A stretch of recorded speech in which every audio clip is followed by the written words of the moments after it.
This is the year of the yard, and let's see how much we can accomplish, because it is a complete disaster. We've lived here for 6 years and I'm now really focusing on the backyard work. So this is the first section behind me here that I'm going to reclaim, or try to at least start.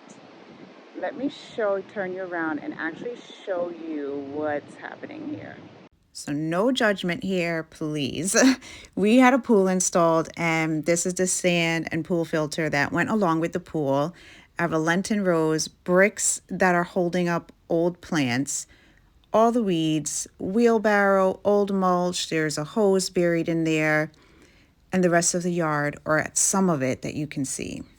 Complete disaster. So I started obviously with clearing out the area, and I bought this garbage bin from Walmart. The plan was that I would put all the soil in it and then just lug the garbage bin away. Easy peasy, right? Well, I learned quickly, and I'm going to tell you, it didn't work out. This thing is so heavy. I am struggling to move it. And then I'm like, oh crap, what am I going to do here? Well, I just left it for the day because that was beyond my mental capacity. I threw some things out of my way so I could continue picking up sand, except this time I put it in these 5-gallon buckets and took it to the recycling center in the town. It took a few trips to the recycling center with this, but we got it cleared out and I was ready to weed the weeds. You can't kill hostas even if you wanted to, but it's going to rain for the next 3 days, so it's a good time to do it, even though it'll live anyway. I'm going to use this tool now, though, to clean up weeds in the area. I would like to try to get as much of the weeds as possible before transplanting the hostas. This is a tool I just discovered. I still have the tag on it. I have used it. I'm not returning it. It is great, and I will show it to you in action. I thought this sand filter would be heavier than what it was, but it really wasn't. And let me tell you, I kept saying, girl, lift with your knees, lift with your knees. And I did, and it was fine. Now with the sand filter out the way, I could finish weeding. And what I like about this tool is that it literally grabs the plant from its roots. So when you use it, you have to envision yourself getting to the bottom of the plant. So this area here, you can see it even better in action. I just raked away some of the leaves just to get it out of my way, so that I can really see where I was digging. And you can see how these plants just come up in nice, beautiful clumps. It is absolutely satisfying. And with full transparency, 2 downsides with this tool. 1, it kind of hurts my back, and 2, sometimes the handle slips off. I still think it's worth it though. Ooh, it is hot. I am red now. Okay, so I weeded this area, one other side to weed, and I'm gonna kind of rake a little bit of the sand back, but I'm not trying to go for perfection and all sand removed. Sand does help make the soil loamy. We already have nice, beautiful loamy sand here in Connecticut, at least where I live. In some places they grow natural sandy clay soil. You just have to make sure the plants that you're planting, if the sand is going to be mixed in near the roots, that it can tolerate having sand. So it's not really a problem for me. I'm going to rake it, mix it around, and get rid of as much as I can so I can then transplant the hostas. I'm going to weed here. I'm not going to get all of it. I at least want to get what is along this section here and come back to this very quickly on another day, just so that the weed seeds aren't blowing into this area. But I'll make sure it's gone before I mulch for that reason. There's a little bit of garbage here, including a garbage bag, which I'm a little unsure about why. But anyway, easy to get rid of, and these weeds were super easy to pull up too. It is an ivy. The only thing with ivy is that you have to get every little bit of root, otherwise it's going to grow back. So I anticipate that I will be pulling this for a very long time, but it is also satisfying because it comes up nicely, and just seeing you work for about 5 to 10 minutes and seeing the difference is like, yes, bring it on. It was really nice to pull up this Dutchman's pipe vine because it comes up really easily. Have a little happy dance because I'm like, yes. And these Amazon bags, I love them because it has a wide mouth opening, so it makes it easy to dump stuff, and they're pretty large. It holds a good amount of things. Then I went ahead and I cleaned up several hoses as well as PVC pipes and electrical line. It was so much stuff here.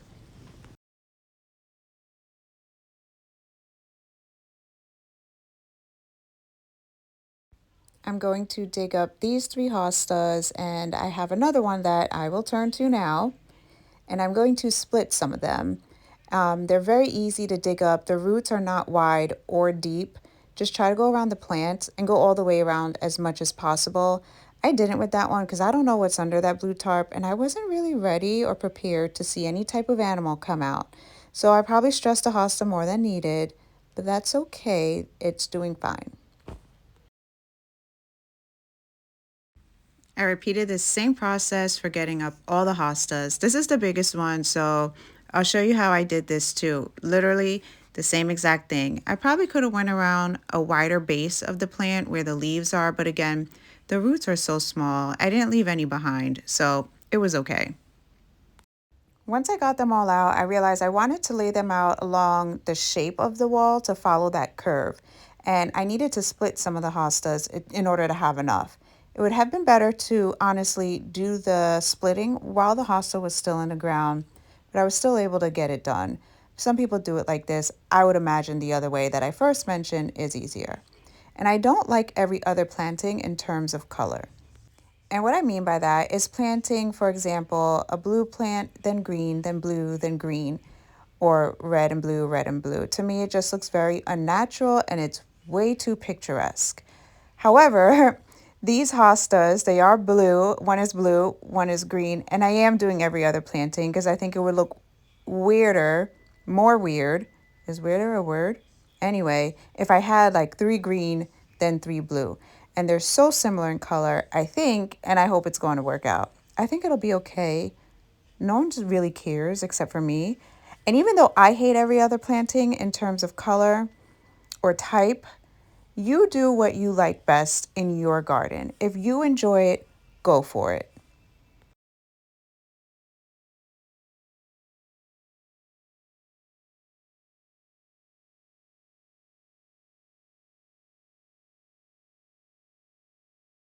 After transplanting any plant, I always make sure to water them. Make sure you're aiming at the roots and not the leaves. No matter how hardy the plants are, they all need water. And while I cleaned up enough to get the hostas transplanted, I still had more to go. And here goes some more PVC, some more hosing, and electrical. It's actually pretty remarkable. It does make sense though, because there was a greenhouse nearby.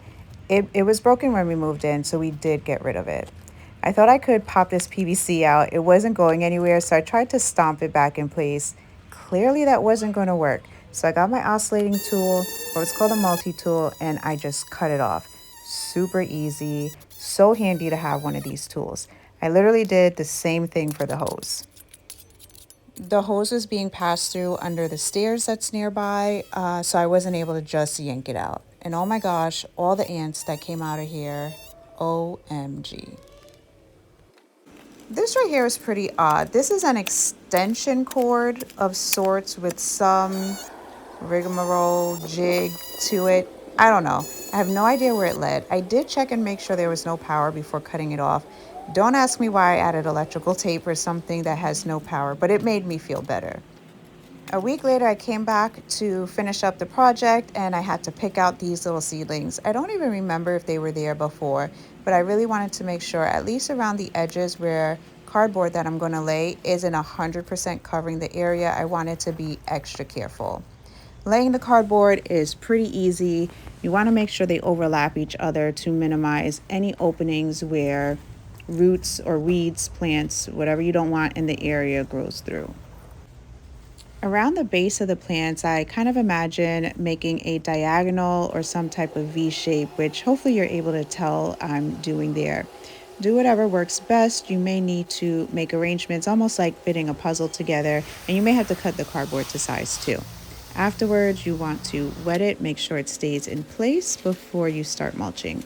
I really enjoy mulching, even though I find mulch to be very heavy. My method is to spread 2 to 4 bags and then gradually rake it going from one end to the other. That way I know where I am lacking mulch and I need to continue on with pouring the bags. I prefer dark mulch that is brown in color, just like this here. I know some people say, oh, it looks like soil. That's not mulch. Why are you wasting your time? But again, I like that natural look. It's still darker than soil and it really makes the plant pops. Red is a huge no, an eyesore to me, and black is just too dark. So I don't know. I guess you'll say I'm a natural girl. Minus my Botox, but don't tell my husband. When laying the mulch, you want to make sure it is at least 3 to 4 inches in depth to help prevent any weeds from coming through. The goal is to block as much sunlight as possible so that the weeds don't grow through the mulch. Now, mulch is something that you do still have to take care of because weed seeds can grow on top of it. And for that, I use Preen. I think it works really well. This is not sponsored. It's my first year using it in my front garden bed. For this one, you have to reapply it, I believe, every 3 months. Check the container, and after you pour it, make sure you rake it in nicely and then water it in. And after this, I was done. Thank you so much for watching me transform this area. It really shows how just doing a little bit of work every day makes a huge impact. Like, I cannot believe where we started and where we are now. I have so much more to do in this yard. If you enjoyed this, please make sure to subscribe, like the video, thumbs up. Let me know what you think in the comments. What would you have done differently? Any suggestions or tips? I would love to hear it. And turn your notifications on so you can watch more videos of this backyard transformation and more DIY to come. This is a reminder of the before and now after.